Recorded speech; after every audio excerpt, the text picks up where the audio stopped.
lot of people might not like this, but The Penguin is easily the best show out right now, and it just keeps getting better and better with every single episode. And after this week's episode, all I gotta say is 3 words. Sophia motherfucking Falcone. And if you thought they were done giving us more insane Easter eggs, details, cliffhangers, they said, haha, here go 2 more for you. And me and you, we gotta talk about it. This is your spoiler warning. You have been warned. We pick up this episode where the last episode ended, with the Maronis revealing that Penguin was the one who killed Alberto Falcone. And Sophia's just sitting there staring at the Penguin like, really? You did this again? Which is when Victor comes in like Ricky Bobby. We find out that Sophia passed out in an alleyway as she was calling Dr. Julian Rush, which is when we pick up to a flashback 10 years in the past when Sophia was a young, somewhat innocent Falcone and Oz was just a driver. It turns out Sophia was running a suicide prevention / depression awareness organization in her mother's name, who supposedly died by hanging, which is when she's approached by a reporter about several other women who died the same way. But she says, fuck off, as Sophia reminisces about how she was the one who discovered her mother. That's just so sad. Which is when we get reintroduced to Carmine Falcone, and no, you don't need to go get your eyes checked. Due to scheduling conflicts, John Turturro was not able to reprise his role as Carmine Falcone, so they ended up recasting him with Mark Strong, a DC legend. If I'm honest with you, he's doing a pretty good job at emulating Turturro's performance as Carmine Falcone, because I hate him just as much. But it turns out that Carmine actually wanted to hand over the Falcone keys to Sophia. But then Sophia asks about what happened to her mom again, and he was like, you know, I don't like to lick old wounds. Now remember, in the Batman universe, Carmine Falcone is also Catwoman's father, and Sophia Falcone's half-sister. Anyway, we pick up on a conversation between Alberto and Sophia, with Oz eavesdropping. He's always trying to stay one step ahead. She's trying to figure out if her dad would actually kill all those women, which is when she actually sets up a meeting with that reporter, who shows her pictures of all the women, and we didn't end up seeing Selena Kyle's mom. I swear to God, I thought we were. But she kind of stays complicit and is like, nah, my dad would never do that. He's a good fucking man. But later that night at a party,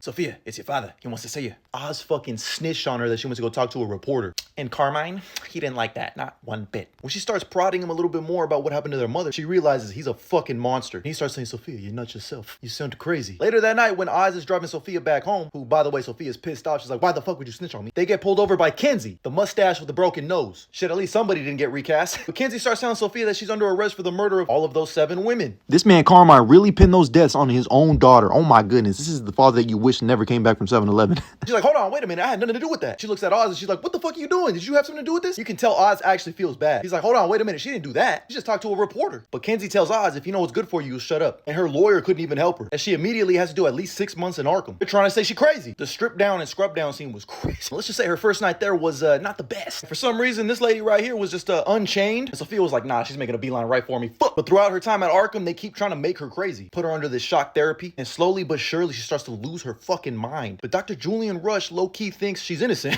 but he still does nothing to stop this. And then finally, Alberto comes to visit her at Arkham and tells her that her 6 months, yeah, they're not taking you to trial. You're gonna be in here a lot longer than you thought. And she just goes straight numb. And a little crazy. This bitch been yapping her ear off next to her, and she was like, finally, you want crazy? I'll give you crazy. I mean, god damn. But then she wakes back up in the present with Julian Rush, who answered her call and saved her. And he tells her that you should probably just go do something for yourself. Get out of here. You've only been out 2 weeks and you already been in all this shit. She's like, you know what? You're right. Which is when she pulls up to the Falcone family dinner.